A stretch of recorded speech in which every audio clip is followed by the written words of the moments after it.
Bismillahirrahmanirrahim. Assalamualaikum warahmatullahi wabarakatuh. Salam sejahtera. Terima kasih kepada seluruh keluarga Malaysia yang terus saja setia menonton kami bicara naratif pada malam ini secara sudah pastinya eksklusif di saluran berita RTM TV1 dan juga di penstreaman secara dalam talian RTM Klik. Malam ini kalau boleh kita gambarkan, kalau anda familiar ataupun mesra dengan Bukit Cabang, Gua Cendrawasih dan juga di Padang Besar, sudah pasti ia mengimbau kembali kenangan anda melancong ataupun pergi ke tempat-tempat seperti itu. Hari ini tumpuan kita kepada negeri di utara tanah air.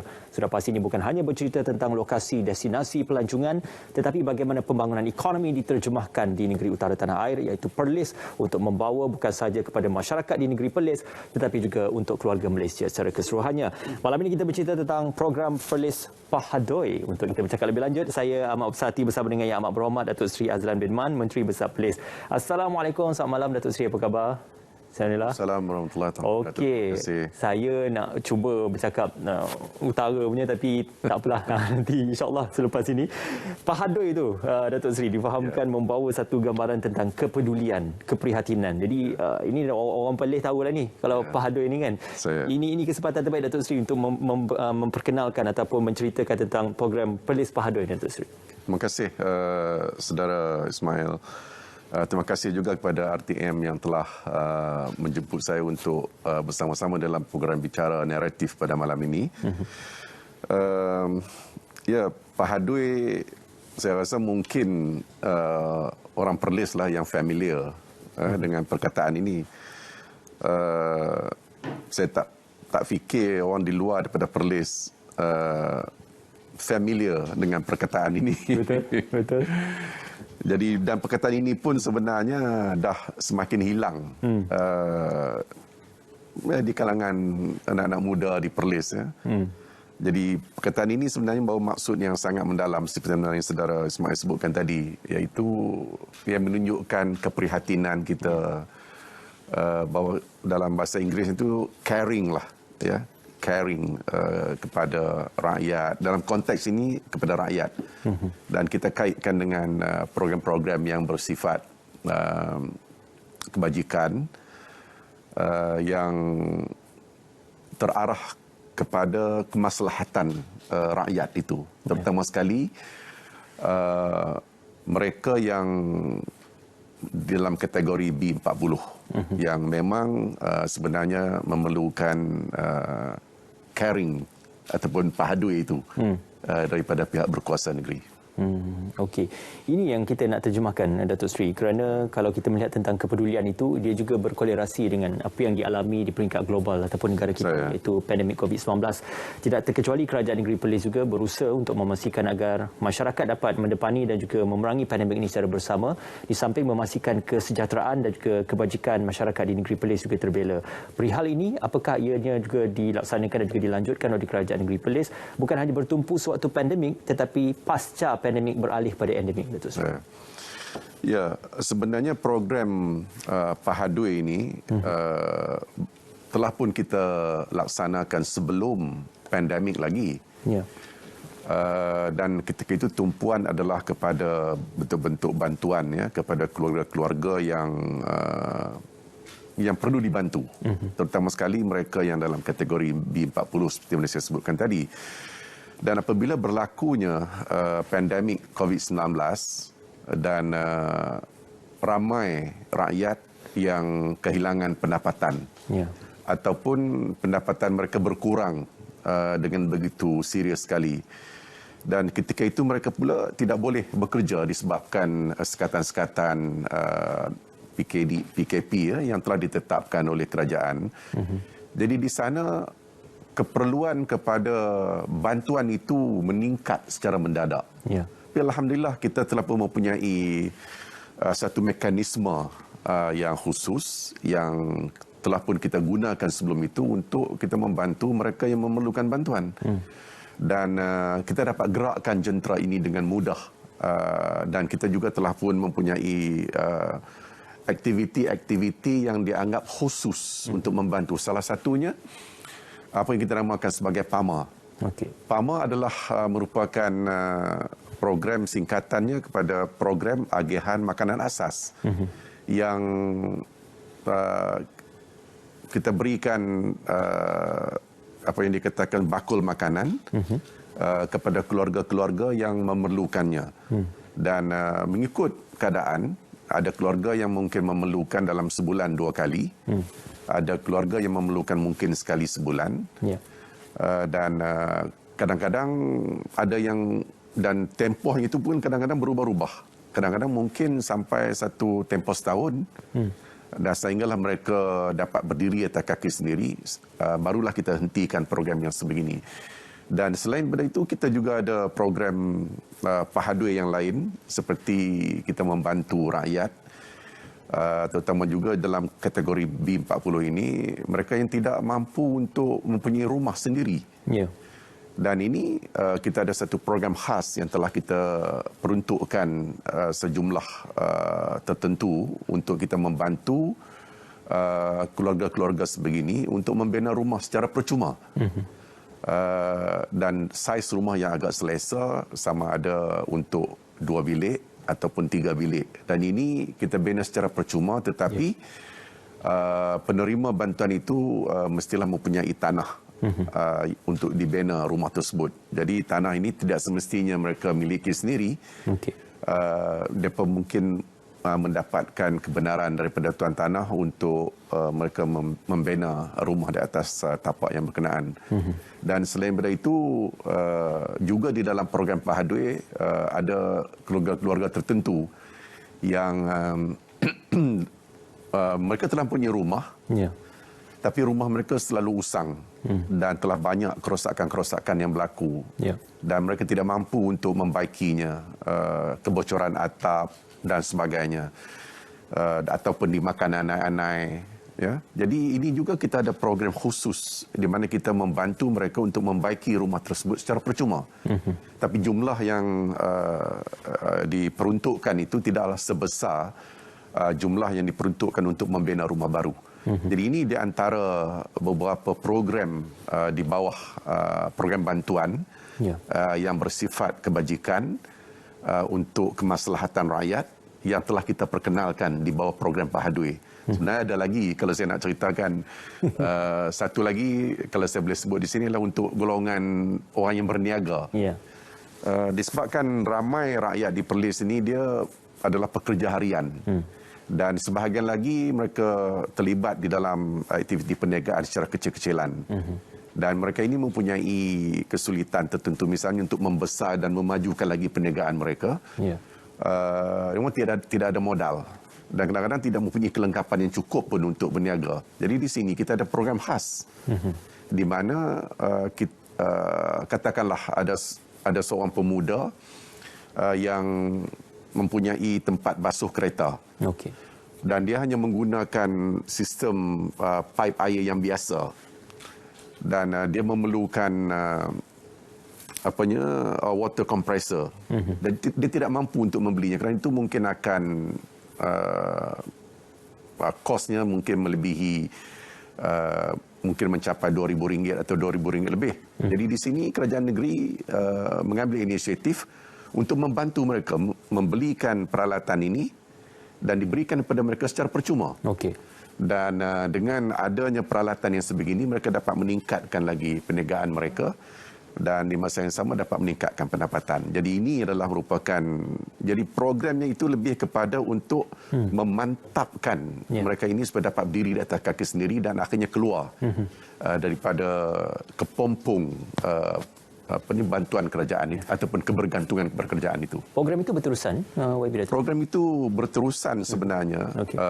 Bantuan alat-alat kelengkapan ini telah pun kita mulakan sejak tahun 2014 lagi. Dan sehingga hari ini masih lagi berterusan. Itu kalau kita ceritakan adalah kerangka asas kepada program-program membantu ataupun menyantuni mereka yang berada di Negeri Perlis ataupun khususnya rakyat Negeri Perlis. Yang Amat Berhormat Datuk Seri, apabila kita melihatkan kepada mungkin situasi peralihan monsun dan juga bencana alam yang berlaku, Perlis juga tidak terkecuali dan juga tidak kita kata remote area itu tidak terjejas disebabkan oleh kejadian-kejadian bencana alam dan sebagainya. Dalam perihal ini, bagaimana kerajaan Negeri Perlis menggagaskan plan untuk membantu pasca bencana dan juga sewaktu bencana itu berlaku, khususnya untuk membantu mereka yang terkesan disebabkan oleh kejadian-kejadian alam tersebut? Ya, bencana alam ini dia ada dua kategori. Satu kategori yang kita boleh jangkakan kesannya berlaku dalam masyarakat. Ya. Yang tak boleh itu seperti angin ribut misalnya. Angin ribut ini memang kita tidak boleh jangkakan, dan begitu juga dengan kebakaran. Jadi ini, dan kita mempunyai mekanisme dah di dalam kerajaan ini, di mana ada agensi-agensi dan jabatan-jabatan tertentu yang dipertanggungjawabkan untuk membantu mereka sekiranya kejadian ini berlaku dan mereka menjadi mangsa kepada kejadian tersebut. Jadi apa yang berlaku di sini ialah apabila katakanlah sebab ialah kejadian angin ribut ni berlaku dan kita tidak boleh menduga di mana akan berlaku dan berapa ramai yang akan terlibat. Jadi mekanisme yang saya wujudkan di negeri ialah jabatan tertentu ini apabila mereka mendapat berita saja mengenai kejadian ini, mereka akan terus menghantar wakil ke tempat-tempat kejadian dan mengambil maklumat mengenai mangsa-mangsa, bilangan yang terlibat dan bilangan rumah yang terlibat. Dan kita telah pun menetapkan bantuan segera kepada mereka. Dan selain yang ini dalam bentuk keperluan harian, ya, makanan, mungkin peralatan seperti yang kecil-kecil seperti untuk gosok gigi, sabun, ya, dan juga bantuan barang-barang makanan asas. Dan di masa yang sama ada lagi agensi yang juga akan turut terlibat untuk melihat berapa teruknya kerosakan yang berlaku di mana bantuan akan diberikan. Untuk mereka membina kembali kalau rumah itu rosak misalnya, untuk mereka membina kembali rumah yang rosak tersebut. Jadi ini adalah merupakan kejadian yang kita tidak boleh duga. Tetapi ada juga sebenarnya yang kita boleh duga seperti banjir. Kalau ataupun air pasang besar. Kalau berlaku pertembungan di antara kedua-dua ini, hujan lebat dan air pasang besar berlaku di laut, jadi dia akan menyebabkan air sebab ataupun air akan meningkat. Ya. Air tidak boleh mengalir dengan lancar ke laut. Dan ini menyebabkan kawasan-kawasan yang rendah itu akan mengalami banjir. Tapi tidaklah banjir yang sehingga yang terlalu serius. Ya. Tapi banjir itu menjejaskan sedikit kehidupan mereka. Dan dalam konteks ini kita ada dua pendekatan. Pertamanya pendekatan yang kita ambil sebagai semasa kejadian banjir dan selepas banjir. Jadi juga adalah merupakan bentuk bantuan. Ya, kita sebab mereka ni mungkin terputus, tidak dapat bekerja dan sebagainya, kita berikan bantuan yang seperti yang disebutkan tadi kepada masa-masa ribut dan sebagainya sama. Tapi kita ada pendekatan yang lebih bersifat jangka panjang, iaitu kita mengenal pasti punca kepada banjir tersebut dan kita cuba mengambil tindakan yang bersifat proaktif. Itu kalau sekiranya berlaku hujan lagi, kita tak nak berlaku banjir. Jadi apa yang berlaku sebenarnya? Biasanya saya bila berlaku kejadian sebegini, saya akan turun ke bawah dan melihat sendiri apakah sebenarnya punca-punca kepada banjir ini berlaku. Yalah, kadang-kadang paritnya dah tersumbat, kemudian semak samun yang menyebabkan aliran air tidak begitu licin dan sebagainya. Dan ini menyebabkan berlaku banjir kilat. Jadi apa yang saya lakukan di negeri Perlis ialah kita mengambil tindakan untuk mencuci parit-parit ini secara berkala. Jadi mungkin setiap 6 bulan sekali misalnya kita membersihkan longkang-longkang tepi jalan, dan ada ketikanya longkang-longkang dalam kawasan-kawasan perumahan supaya longkang-longkang ini laluannya bersih dan tidak tersangkut dengan sampah dan sebagainya. Dan okulah kita juga menggalakkan kita mewujudkan kesedaran di kalangan masyarakat tentang pentingnya kebersihan, tentang pentingnya menjaga alam sekitar, supaya tidak mencampakkan sampah sarap dan sebagainya ke dalam longkang. Dan jadi itu membantu sebenarnya. Jadi ini saya dapat lihat sendiri, mungkin kesedaran di kalangan rakyat telah meningkat dan mereka tidak mahu melalui lagi masalah yang sama seperti mana sebelum-sebelum ini. dan mereka sendiri menjaga sebenarnya kampung-kampung mereka sendiri, tali-tali air ini Sudah ada kesedaran. dan dengan kerana itu kalau berlaku hujan pun kalau terlalu lebat tu ada keberangkalian berlaku banjir kilat ini, tetapi kalau hujan yang biasa-biasa, lebat biasa-biasa itu, alhamdulillah setakatlah ini saya rasa di kawasan-kawasan yang dahulunya memang popular, bila hujannya hujan banjir, sekarang ni dah tak ada lagi. Makin kurang Lah, alhamdulillah. InsyaAllah. Alhamdulillah. Apa yang dapat saya rumuskan dalam dua perkara itu tadi adalah pertama, pengurusan sisa pepejal yang efektif dan juga pengurusan saliran dan juga pengairan yang efektif juga membantu dalam perihal kita menangani dan juga mengurangkan impak ataupun kesan daripada bencana alam ataupun bencana banjir di bawah. Yang Amat Berhormat Datuk Seri, kita nak berjeda seketika, semuanya kembali dalam Bicara Naratif.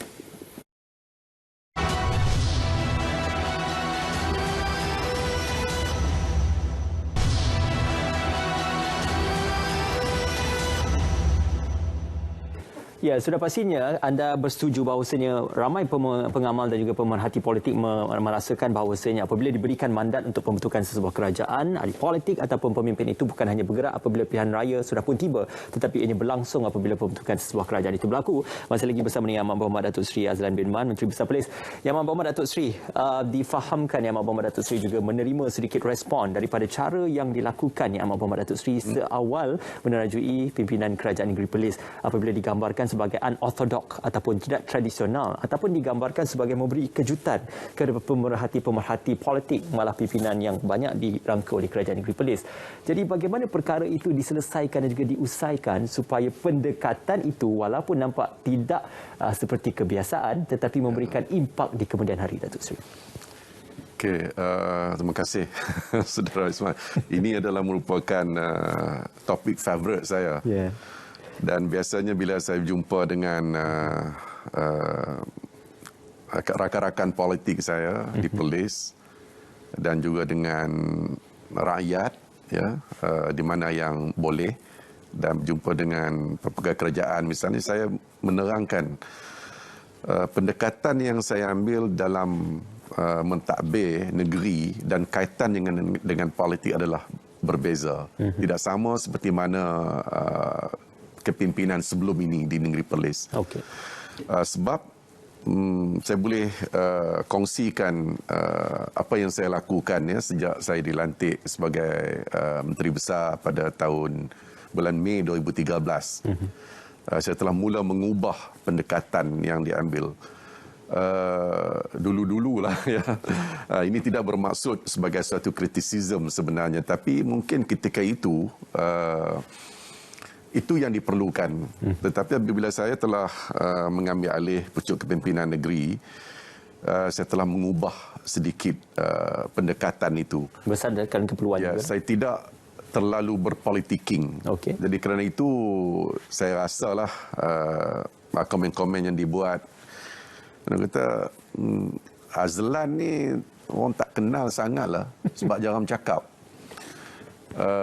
Memang betul, saya memang kurang bercakap. Saya hanya bercakap mengenai perkara-perkara yang perlu sahaja. Okey.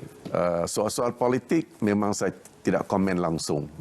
Kalau ada pun komen-komen saya berbentuk informal di dalam sesi-sesi yang bersifat informal, tetapi tidak dalam sesi-sesi yang formal seperti ini.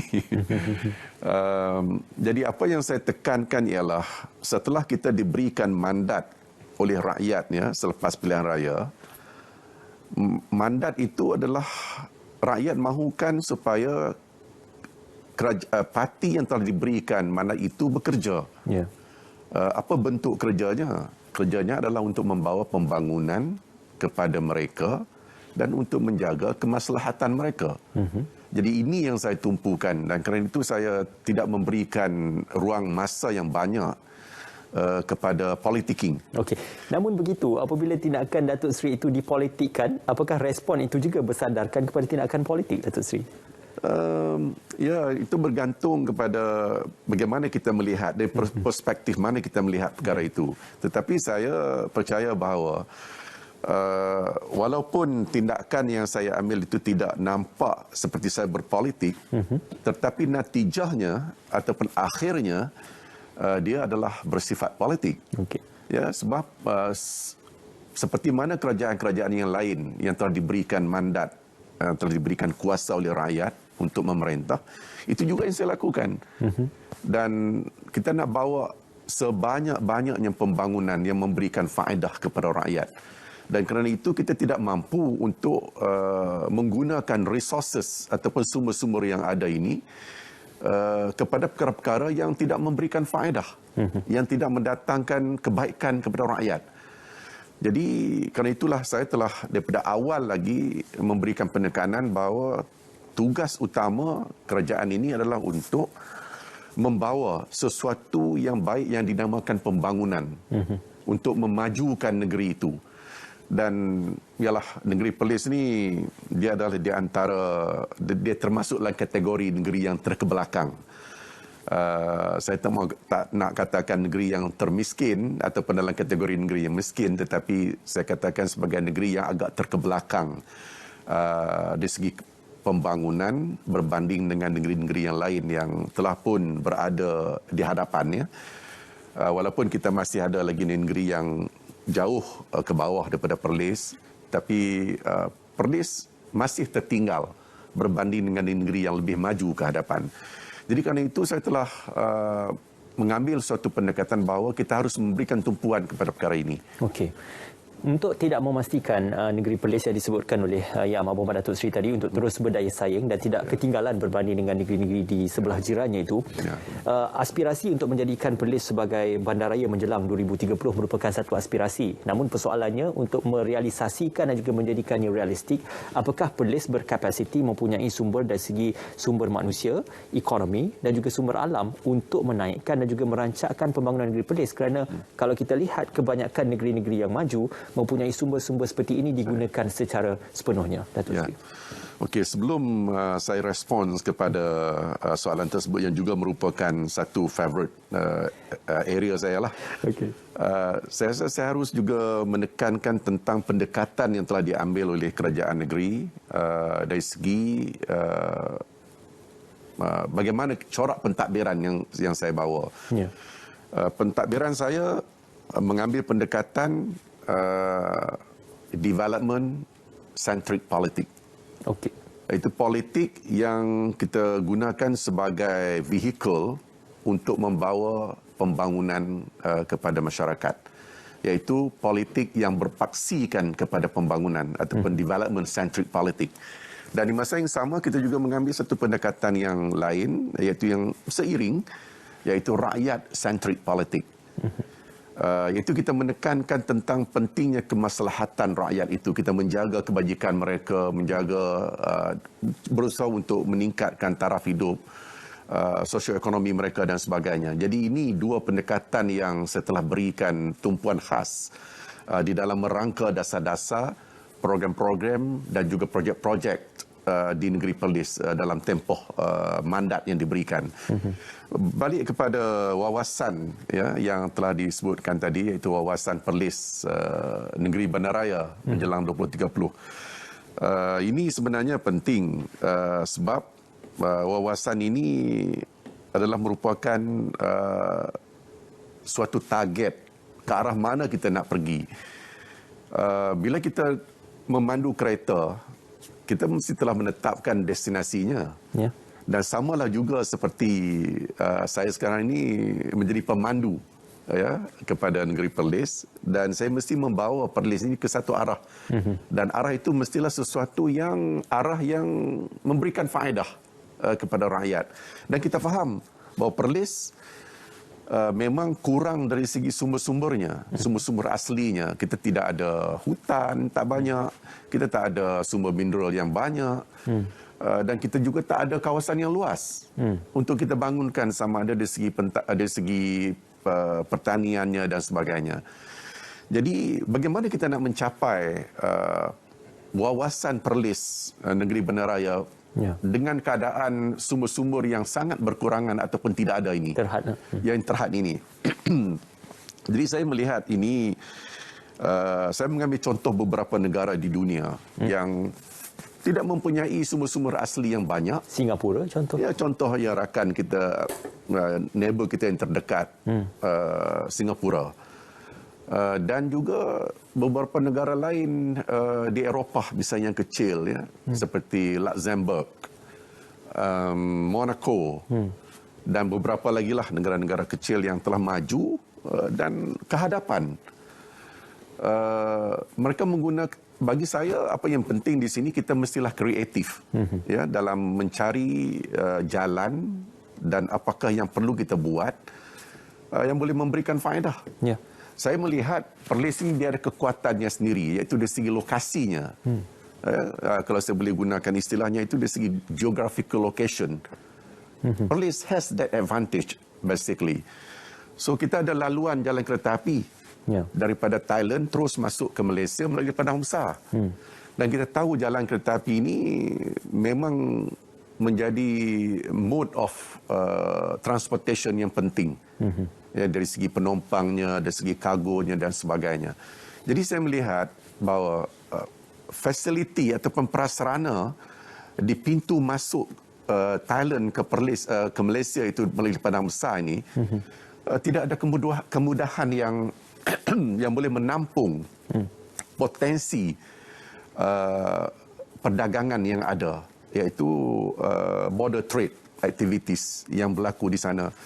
Jadi kerana itu saya telah walaupun ada cadangan-cadangan sebelum ini untuk memajukan Padang Besar, untuk menjadikan dia sebagai IPD, sebagai ICD dan sebagainya, tapi tidak pernah dapat direalisasikan. Jadi saya telah mengambil itu sebagai suatu tanggungjawab, dan saya lihat dia mempunyai potensi yang sangat besar. Dan kerajaan negeri tidak mempunyai keupayaan untuk membangunkannya. Dan kerana itu saya telah menjemput pihak swasta, ya, syarikat-syarikat yang berkemampuan untuk datang dan melihat potensi itu. Dan Alhamdulillah, di kalangan beberapa syarikat yang telah datang untuk melihat itu, ada satu yang telah menunjukkan minat yang sangat mendalam. Dan kita bekerjasama dengan mereka. Dan Alhamdulillah syarikat ini telah pun diberikan diberikan peluang untuk memajukan lagi potensi perdagangan yang ada itu, di mana mereka telah mencadangkan untuk diwujudkan Perlis Inland Port, ya, yang mempunyai kapasiti sehinggalah mungkin mencapai kepada 1.500 1.5 juta TEU. Sekiranya port yang kita akan bangunkan ini dapat memenuhi potensinya yang sebenar. Jadi ini sebenarnya bukan merupakan suatu yang berdasar kepada sumber asli, tetapi dia berdasarkan kepada kreativiti. Lokasi. Ya, kerana kita mempunyai advantage yang saya sebutkan tadi dari segi lokasi itu. Dan idea ini datang. Jadi itulah yang saya rasa, begitu juga dengan yang lain. Begitu juga dengan lokasi kita. Kita ada pantai tapi tak panjang, 21 km. Dan kita punya perairan pun tak luas sebab kita terpaksa berkongsi perairan dengan negeri Kedah di selatan, dan juga di barat kita ada Kedah lagi, iaitu Langkawi. Dan kita menjadikan perairan kita terlalu kecil. Tetapi saya melihat bahawa walaupun kita mempunyai perairan yang kecil, tapi kita ada potensi untuk kita memajukan perairan ini untuk dijadikan sebagai mode of transportation juga. Dan di sana kita telah we came up with a new idea lah, iaitu untuk mewujudkan apa yang saya katakan sebagai integrated jetty. Kita tak wujudkan pelabuhan, tetapi integrated jetty. Dan dia akan menjadi feeder port kepada pelabuhan-pelabuhan lain yang ada di selatan tanah air, seperti Pulau Pinang, seperti Westport, Northport dan sebagainya, dan mungkin all the way sampai ke Singapura.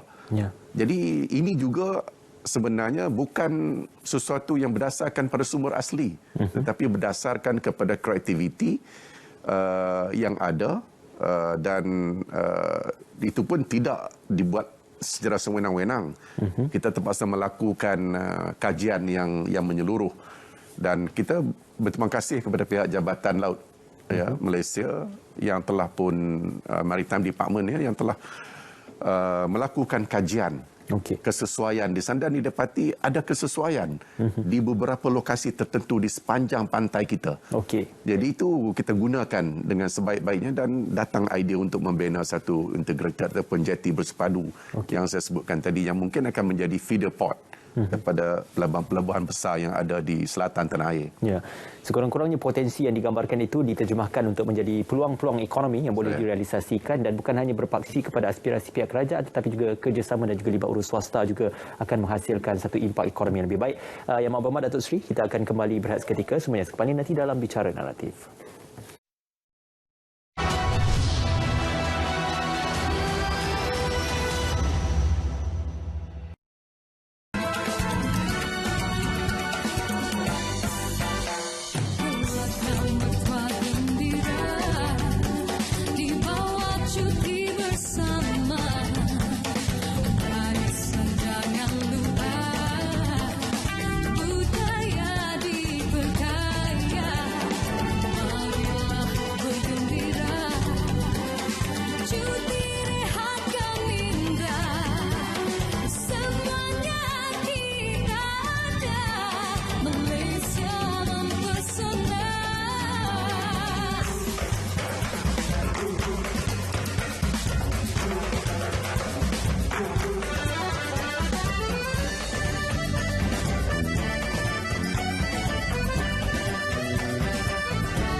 Gabungan dunia moden dan alam semula jadi. Warisan sejarah dan seni bina sejak berabad lama. Masyarakat majmuk dari pelbagai latar belakang. Lihat suasana Malaysia dari perspektif baru. Alami kehidupan harian kita dari sudut berbeza. Inilah Malaysia dari mata langit.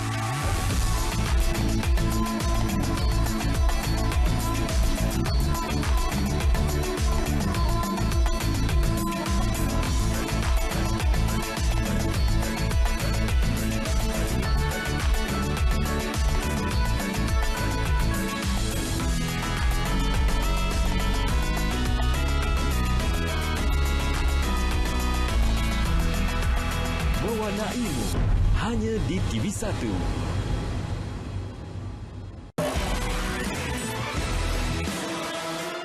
Menyediakan RM5 juta kepada Yayasan Kepimpinan Wanita bagi merancangkan penyertaan wanita dalam sektor ekonomi melalui antaranya latihan kepimpinan muda dan program keusahawanan.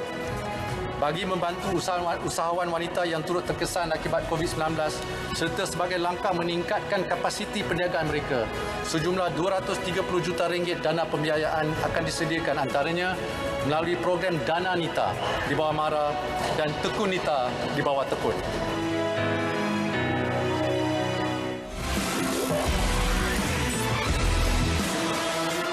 Tahun depan, pembiayaan kredit mikro bernilai hampir RM1.8 bilion akan disediakan melalui pelbagai agensi seperti Tekun, Agrobank, BSN, Bank Rakyat dan Bank Negara Malaysia.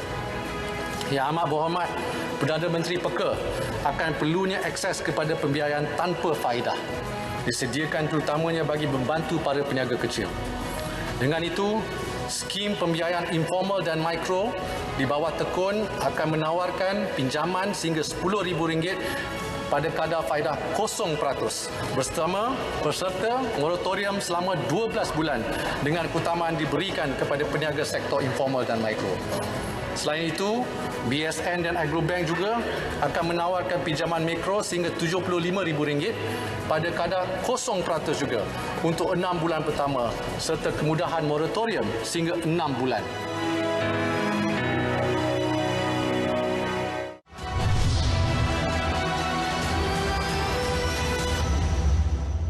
Bersua kembali dalam bicara naratif, penjanaan ekonomi yang ditamsilkan secara ekonomi bergerak dalam kerangka kreatif ini diterjemahkan oleh Kerajaan Negeri Perlis apabila untuk menangani masalah sara hidup rakyat dan juga infrastruktur di pihak akar umbi, Kerajaan Negeri Perlis berfokuskan kepada itu di samping melibatkan urus pihak swasta dalam aspek-aspek pembangunan jangka panjang dan juga pembangunan mega di Negeri Perlis. Jadi perihal ini mewujudkan satu sinergi antara libat urus kerajaan dan juga swasta dan juga pihak masyarakat untuk memastikan pembangunan itu dapat diselarikan di samping pihak kerajaan menangani masalah-masalah di peringkat akar umbi. Bagaimanakah Yang Amat Berhormat Datuk Seri melihat perkara ini perlu untuk diletakkan dan juga perlu untuk disegerakan kerana ia bercerita tentang pertama meningkatkan taraf hidup rakyat di samping meningkatkan kualiti ekonomi negara Perlis juga. Okey, terima kasih Saudara Ismail. Sebenarnya saya percaya bahawa kerajaan ini dia mempunyai limitasinya sendiri. Ya. Sumber-sumbernya adalah terhad. Dan kerana itu kita tidak boleh melakukan semua perkara. Dan ada pihak lain yang mempunyai keupayaan, kecekapan dan sumber-sumber yang banyak yang mereka boleh gembeling dan gunakan untuk kebaikan mereka sendiri dan juga untuk kebaikan kerajaan negeri. Dalam konteks ini Negeri Perlis. Jadi kerana itulah disebabkan ada limitasi-limitasi yang sebegini, saya telah mengambil pendekatan bahawa untuk memajukan Negeri Perlis ini, dia mesti berkawan dengan pihak swasta. Ya, kita mesti friendly. Jadi dalam konteks ini saya mengambil pendekatan investor friendly. Jadi untuk menjadikan investor friendly ini kita mesti menyediakan dahulu dengan prasarana-prasarana yang diperlukan mereka. Kita perlu menjadikan Perlis itu menarik kepada mereka, atraktif dari segi investment. Mesra pelabur lah. Mesra pelabur. Dan apabila kita telah menyediakan prasarana-prasarana ini dan ia menjadi tarikan kepada mereka, mereka datang dan mereka dapat membantu kita sebab mereka mempunyai sumber-sumber yang besar untuk mereka melabur di dalam sesuatu projek yang dilihat boleh memberikan keuntungan kepada mereka. Dan di masa yang sama kerajaan negeri juga mendapat faedahnya. Faedah apa yang kita boleh perolehi di sini? Dari segi pengujudan peluang-peluang pekerjaan yang mana kerajaan mempunyai limitasi. Kita tidak boleh mewujudkan peluang pekerjaan 300 dalam sekaligus, misalnya dalam kerajaan Negeri Perlis. Mungkin dalam setahun ada 1 atau 2 jawatan, itu pun kalau nasib baik kita dapat wujudkan. Tetapi pihak swasta apabila mereka melihat suatu projek, mereka libatkan diri, mungkin mereka boleh mewujudkan sejumlah sehingga 100 atau 200 peluang pekerjaan sekaligus. Jadi ini kerajaan negeri dapat faedah dan rakyat juga mendapat faedah. Dan di masa yang sama, bukan saja peluang pekerjaan itu dapat diwujudkan, malah kita ada mempunyai kesan limpahannya yang dalam economic terms dipanggil sebagai economic spillovers. Dan economic spillovers ini mempunyai impak yang besar dalam masyarakat. Mereka mungkin memerlukan supply barang-barang tertentu. Ini boleh disediakan ataupun ditawarkan oleh syarikat-syarikat ataupun entiti-entiti tempatan. Dan pekerja-pekerja yang memerlukan tengah hari makan, jadi ada gerai yang diwujudkan juga mendatangkan hasil dalam bentuk spillover kepada pemilik-pemilik gerai makanan, peniaga misalnya setempat lah. kedai-kedai dan juga perumahan. Ini semuanya adalah merupakan spillovers ataupun kesan limpahan yang akan wujud apabila ada satu pelabur yang datang melabur dalam jumlah yang agak besar. Jadi saya melihat ada sinergi di sana. Itu sinergi di antara kerajaan dengan pihak swasta dan di masa yang sama rakyat mendapat faedah dalam bentuk yang saya sebutkan tadi, pekerjaan dan sebagainya, dan mereka dapat meningkatkan taraf kehidupan mereka. Mendapat meningkatkan pendapatan mereka. Apabila mereka meningkatkan pendapatan mereka, keupayaan mereka membeli juga meningkat. Dan ini sebenarnya akan memberi galakan pula kepada pengujudan peluang-peluang perniagaan yang lain. Contohnya seperti kalau katakan dahulu mereka tidak mampu untuk memiliki rumah sebab pendapatan mereka tidak begitu tinggi. Jadi dengan adanya pekerjaan ini menjanjikan pendapatan yang lebih tinggi dan tetap. Jadi dengan pendapatan yang ada memungkinkan mereka untuk memiliki rumah. Dan kepada developer, ini adalah sesuatu yang baik. Mereka akan memajukan lebih banyak lagi skim-skim perumahan yang dapat dijual, yang mana mereka juga dapat mengaut keuntungan daripada projek-projek yang mereka laksanakan tersebut. Jadi di situ ada kaitan ataupun sinerginya di antara pihak kerajaan, pihak swasta dan rakyat yang akan mendapat faedah daripada inisiatif-inisiatif yang diambil tadi. Okey. Ya, sudah pasti Amat Berhormat Datuk Seri, kitaran ekonomi itu sentiasa bergerak simbiosis dan ia saling interrelated antara satu sama lain. Namun begitu, apabila kita bercerita tentang memberikan limpahan ekonomi, kita memerlukan catalyst ataupun penggerak, dan pihak swasta dilihat sebagai salah satu daripada entiti catalyst untuk menggerakkan ekonomi itu supaya lebih bergerak ke hadapan.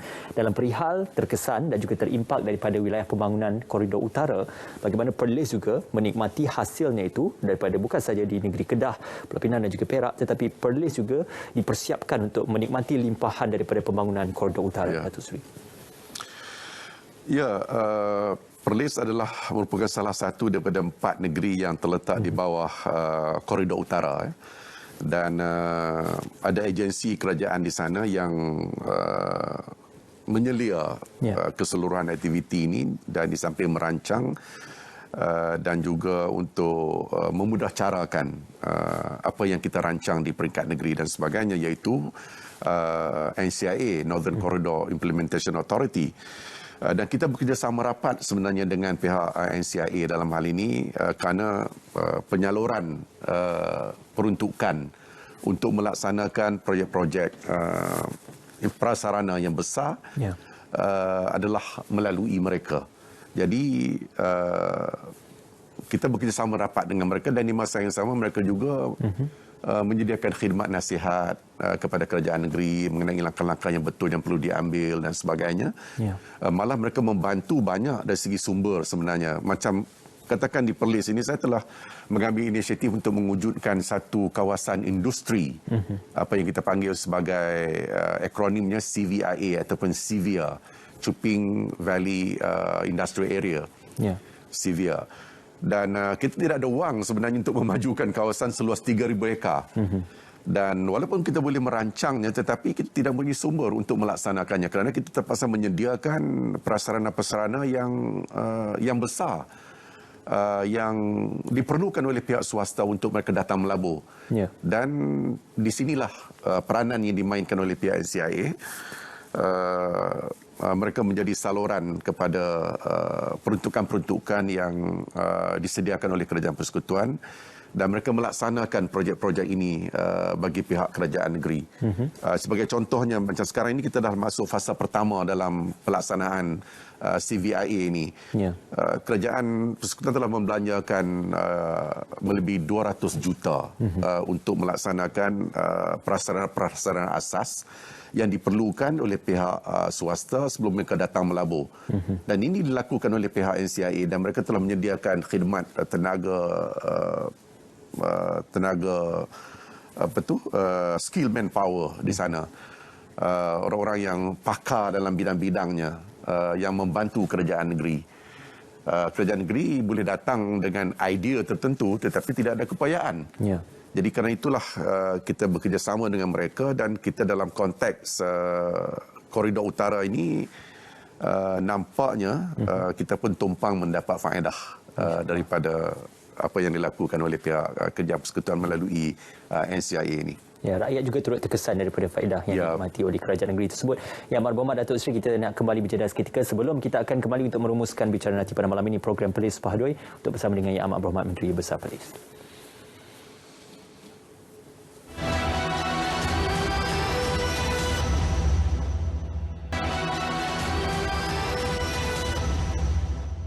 Bersua kembali dalam Bicara Narati program Perlis Pahadui bersama dengan Mak Berhormat Menteri Besar Perlis Yang Mak Berhormat Datuk Seri.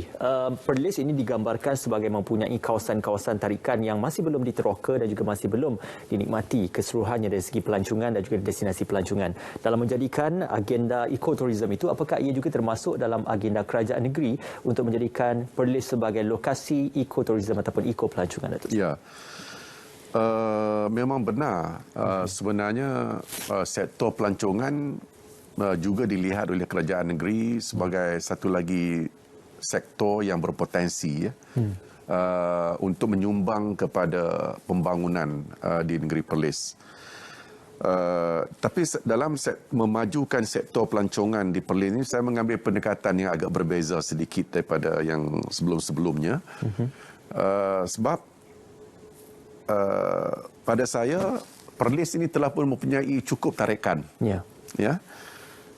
Dan kita tidak perlu menokok tambah sebenarnya, kalau ada kenapa tidak ya. Produk-produk pelancongan yang telah pun sedia ada. Dan pendekatan yang kita ambil dari segi pelancongan ini ialah iaitu kita menjual Perlis, menjual keindahan semula jadi negeri Perlis. Kita ada gua yang cantik-cantik, bukit, hutan, taman herba, bendang, dusun-dusun tradisional,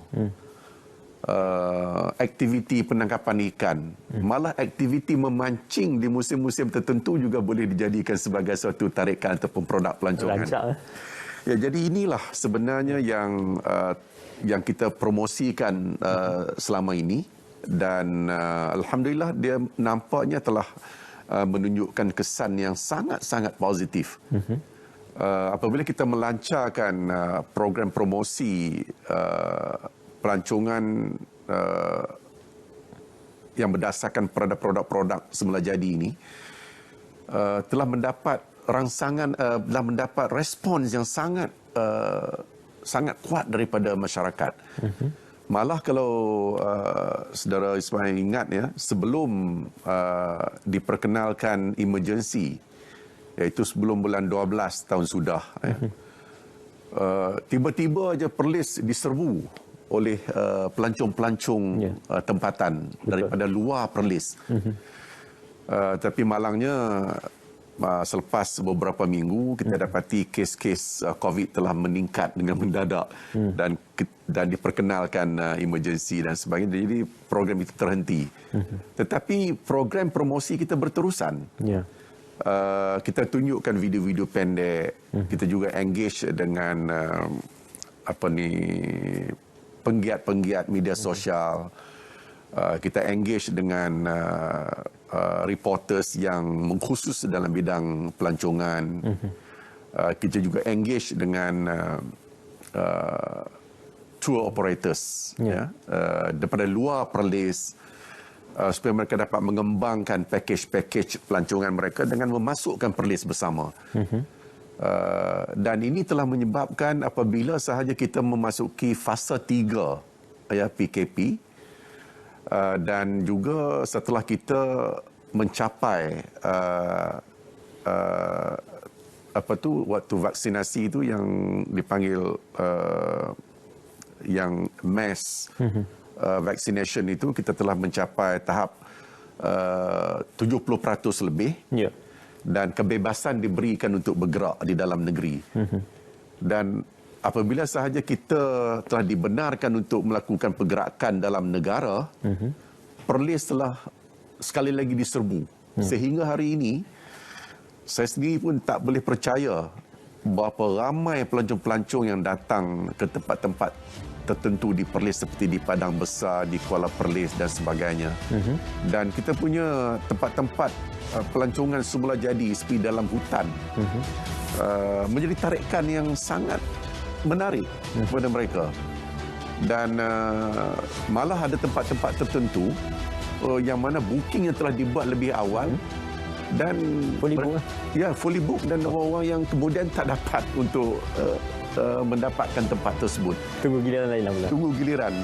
Dan Di masa yang sama, tadi saudara sebutkan mengenai ekoturism. Memang ini pun satu lagi aspek, tapi yang ini kita kena bangunkan sedikit ya.